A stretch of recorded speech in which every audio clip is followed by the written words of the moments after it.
Umiinit na ang summer 2026 sa telebisyon dahil inilabas na ng ABS-CBN ang kanilang inaabangang lineup ng mga bagong programa na tiyak na magbibigay saya at excitement sa mga manonood.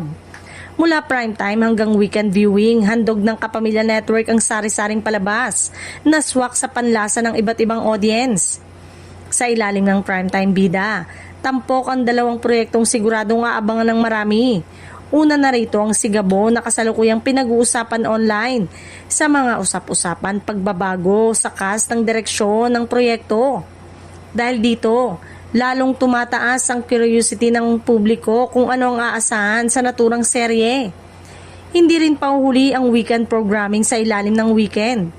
Muling magbabalik ang paboritong game show ng Kapamilya na Deal or No Deal na patuloy na nagbibigay ng saya, tensyon at pagkakataong manalo ng malaking premyo sa mga kalahok. Samantala, aabangan din ng Wise Peak, isang youth-oriented debate show na magbibigay boses sa kabataan upang talakayin ang mahalagang issue sa lipunan.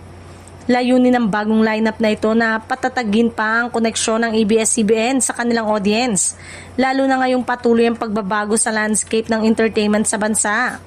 Sa pamamagitan ng makabagong konsepto at sariwang nilalaman, umaasa ang network na muling makuha ang atensyon ng mas maraming manonood.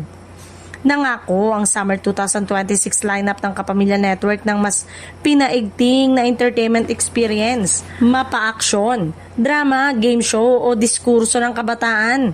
Kaya naman ngayon pa lang, marami na ang nagtatanong alin sa mga programang ito ang magiging susunod na big hit.